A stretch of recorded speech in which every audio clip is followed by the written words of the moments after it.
एक अति सुंदर महिला ने विमान में प्रवेश किया और अपनी सीट की तलाश में नजरें घुमाईं। उसने देखा कि उसकी सीट एक ऐसे व्यक्ति के बगल में है जिसके दोनों ही हाथ नहीं है। महिला को उस अपाहिज व्यक्ति के पास बैठने में झिझक हुई। उस सुंदर महिला ने एयर होस्टेस से बोला, मैं इस सीट पर सुविधापूर्वक यात्रा नहीं कर पाऊंगी क्योंकि साथ की सीट पर जो व्यक्ति बैठा हुआ है उसके दोनों हाथ नहीं हैं। उस सुंदर महिला ने एयर होस्टेस से सीट बदलने हेतु आग्रह किया। असहज हुई एयर होस्टेस ने पूछा, मैम क्या मुझे कारण बता सकती है? सुंदर महिला ने जवाब दिया, मैं ऐसे लोगों को पसंद नहीं करती। मैं ऐसे व्यक्ति के पास बैठकर यात्रा नहीं कर पाऊंगी। दिखने में पढ़ी लिखी और विनम्र प्रतीत होने वाली महिला की यह बात सुनकर एयर होस्टेस अचंभित हो गई। महिला ने एक बार फिर एयर होस्टेस से जोर देकर कहा कि मैं उस सीट पर नहीं बैठ सकती, अतः मुझे कोई दूसरी सीट दे दी जाए। एयर होस्टेस ने खाली सीट की तलाश में चारों ओर नजर घुमाई, पर कोई भी सीट खाली नहीं दिखी।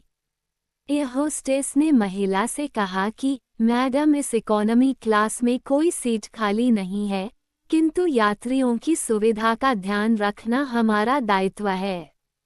अतः मैं विमान के कप्तान से बात करती हूँ, कृपया तब तक थोड़ा धैर्य रखें। ऐसा कहकर होस्टेस कप्तान से बात करने चली गई। कुछ समय बाद लौटने के बाद उसने महिला को बताया, मैडम, आपको जो असुविधा हुई उसके लिए बहुत खेद है। इस पूरे विमान में केवल एक सीट खाली है और वह प्रथम श्रेणी में है। मैंने हमारी टीम से बात की और हमने एक असाधारण निर्णय लिया। एक यात्री को इकोनॉमी क्लास से प्रथम श्रेणी में भेजने का कार्य हमारी कंपनी के इतिहास में पहली बार हो रहा है। सुंदर महिला अत्यंत प्रसन्न हो गई, किंतु इसके पहले कि वह अपनी प्रतिक्रिया व्यक्त करती और एक शब्द भी बोल पाती, एयर होस्टेस उस अपाहिज और दोनों हाथ विहीन व्यक्ति की ओर बढ़ गई और विनम्रतापूर्वक उनसे पूछा, सर, क्या आप प्रथम श्रेणी में जा सकेंगे? क्योंकि हम नहीं चाहते कि आप एक अशिष्ट यात्री के साथ यात्रा करके परेशान हों। ये बात सुनकर सभी यात्रियों ने ताली बजाकर इस निर्णय का स्वागत किया। वह अति सुंदर दिखने वाली महिला तो अब शर्म से नजरें ही नहीं उठा पा रही थी।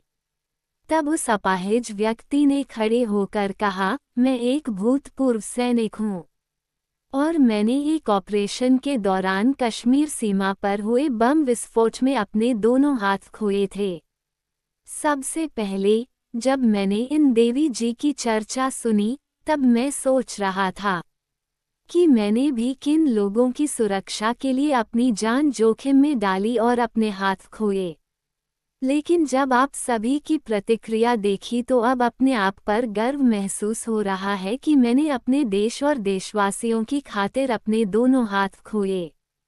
और इतना कहकर वह प्रथम श्रेणी में चले गए। सुंदर महिला पूरी तरह से शर्मिंदा होकर सर झुकाए सीट पर बैठ गई। अगर विचारों में उदारता नहीं है तो ऐसी सुंदरता का कोई मूल्य नहीं है।